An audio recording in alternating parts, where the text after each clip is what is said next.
Question 11. What will most likely happen to EBIT if a firm's sales with a degree of operating leverage of 2.25 increase by 10%?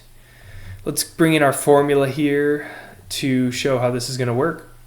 So our degree of operating leverage when looking at EBIT and sales is going to be percent change in EBIT divided by percent change in sales. So we're given our change in sales number and our degree of operating leverage number. So we can plug those into this formula, and then we'll call change in EBIT as X. So we get X divided by 0.1. So we're going to multiply 2.25 by 0.1 to get our answer, which is going to be 0.225 or 22.5%. And since this is a positive number, we'll have a 22.5 increase. Answer B. Question 12. A public company is least likely described as A. So we've got least likely. So two of these are going to describe a public company characteristics and one will not.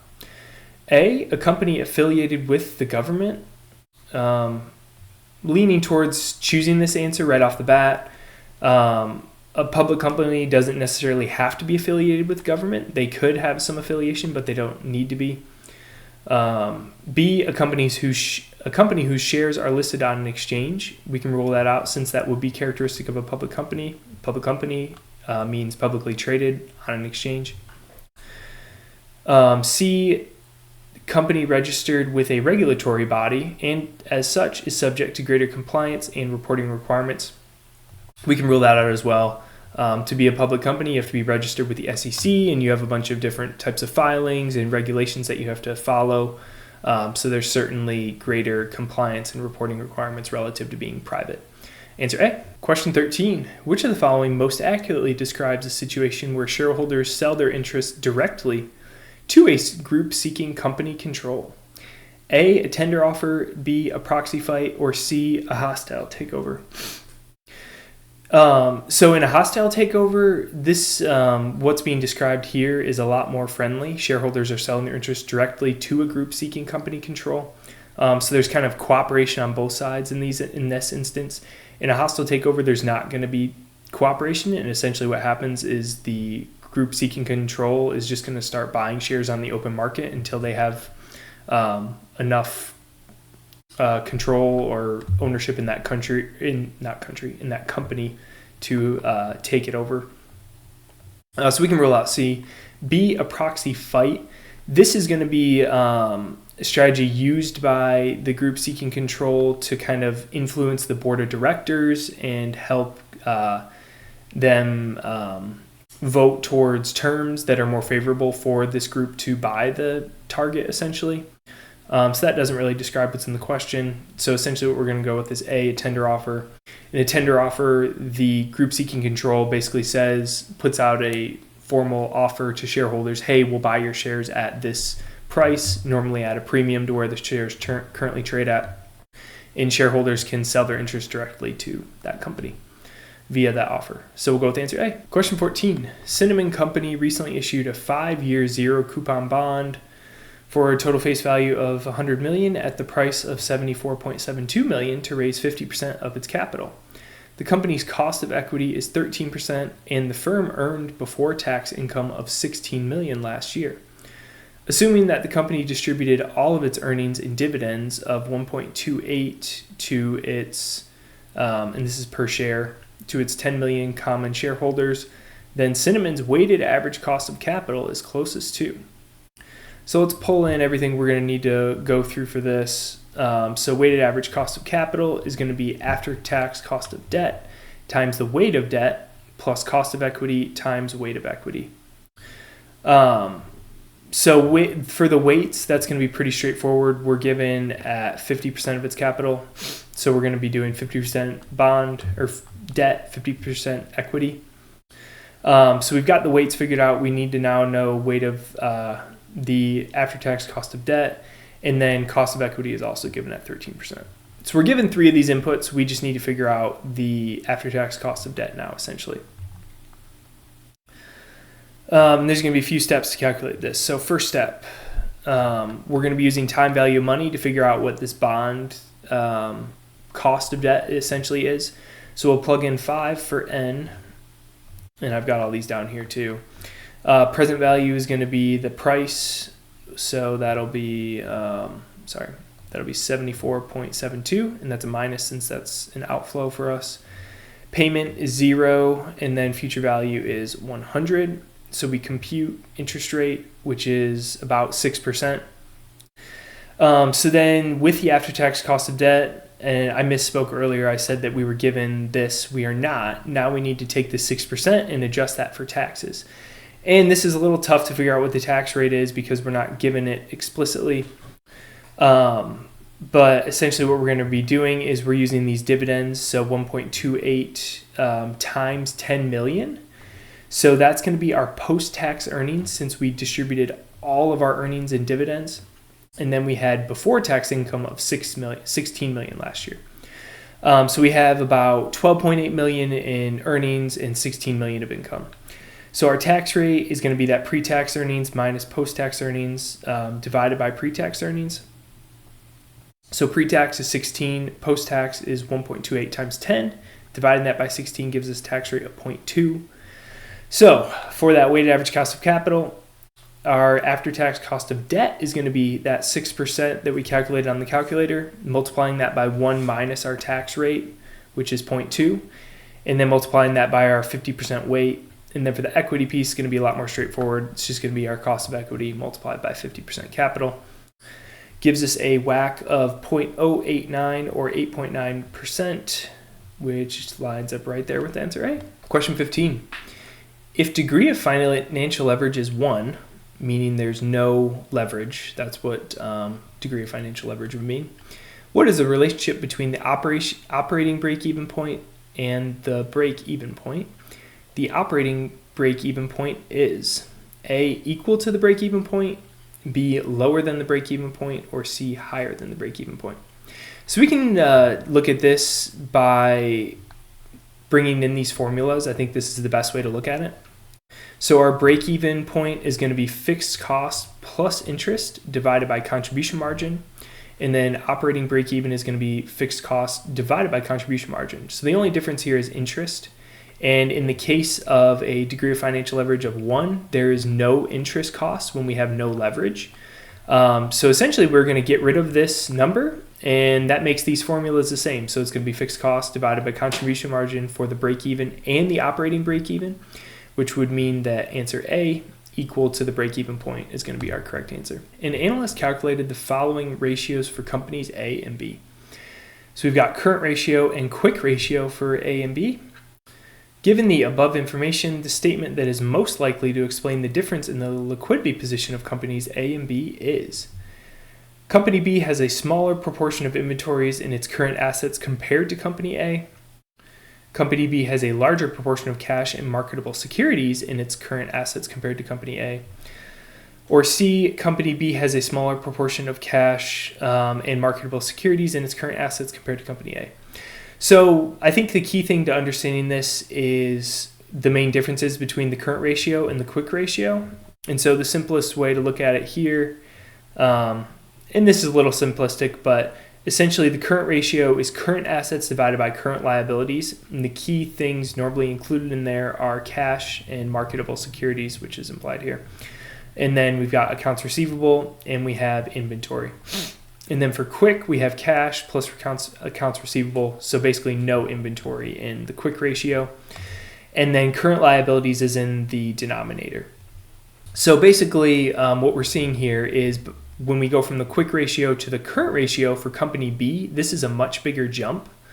So what this is saying is that our inventory is a bigger piece, or we could say that our cash and accounts receivable are kind of a smaller piece of our liquidity bucket than in Company A.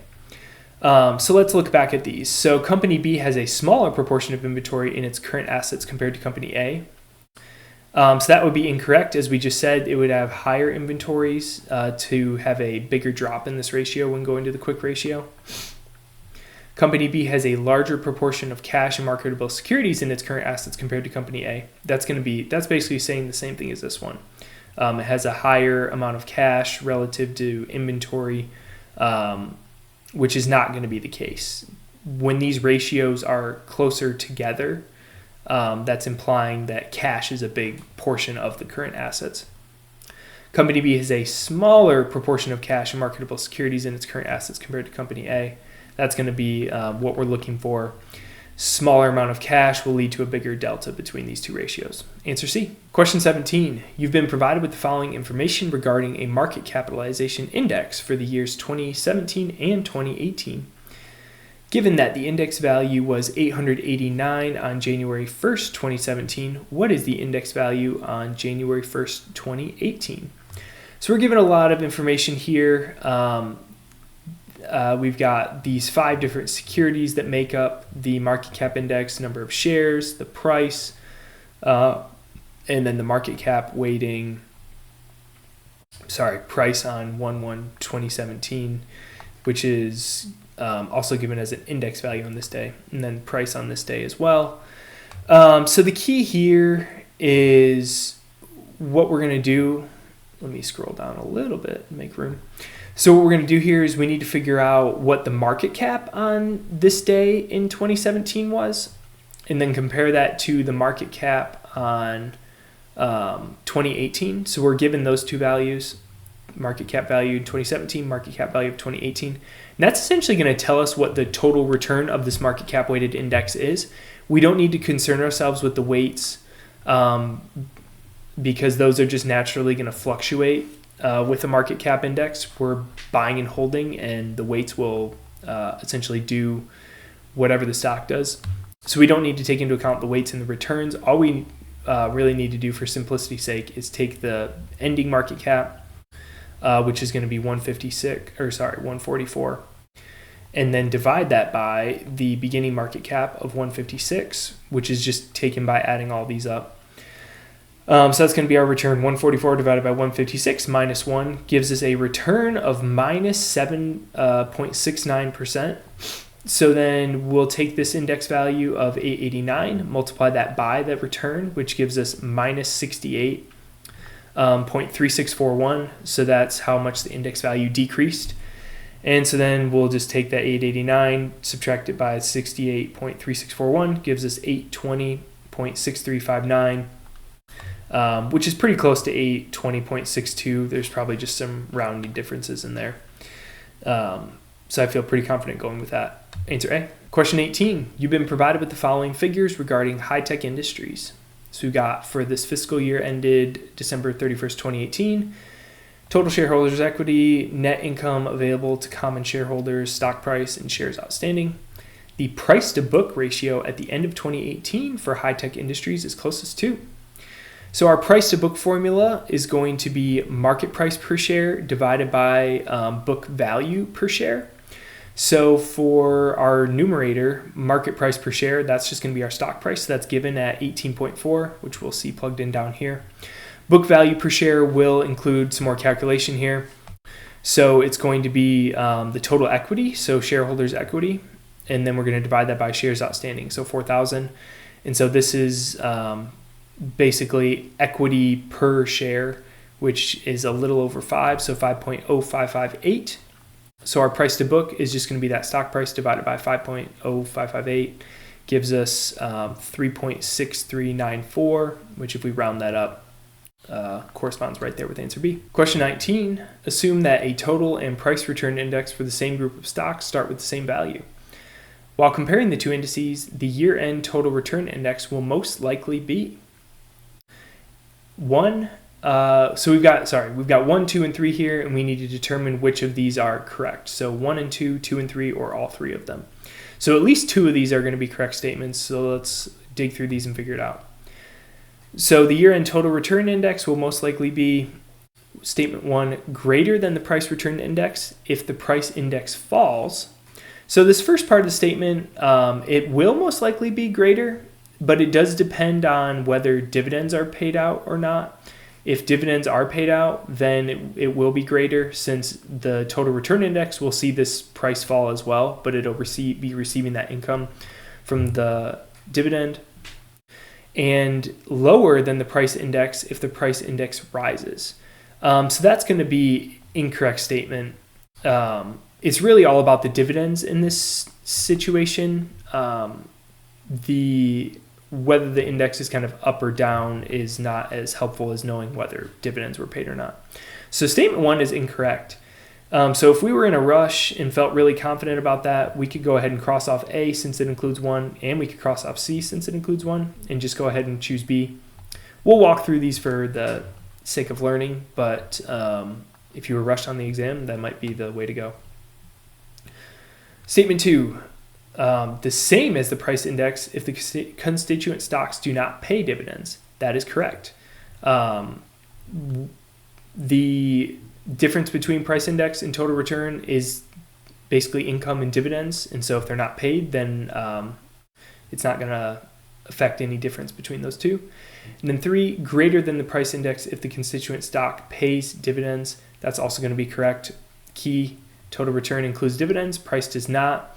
So when those dividends are paid out, that's going to be included in the total return index, and the price index is going to see a drop from the effects of that dividend, essentially. So we can confirm that 2 and 3 are correct and go with answer B. Question 20. The type of equity wherein the company needs to pay a scheduled dividend that has been missed before paying any dividend to common equity holders is most likely. A, convertible preference shares. We can rule that out. Convertible preference shares do not have this feature where they get a dividend that was missed. Essentially, convertible preference shares have the option to convert their preferred shares to common equity. So that's the feature that they have, not this paying back dividends, essentially. B, cumulative preference shares. That is going to be our answer in what's being described here. So if you're invested in cumulative preference shares, the company has an obligation to pay back any dividends that they've missed before paying any dividend to common equity holders. C, participating preference shares. This is going to be where the shareholders receive some type of regular dividend, but then if the company does really well and they have a large earnings amount or some other metric like that, then these shareholders get some type of extra special dividend for that good performance. So that's kind of the participating part. You're kind of getting more participation in the performance of the company. So this one, we're going to land at answer B.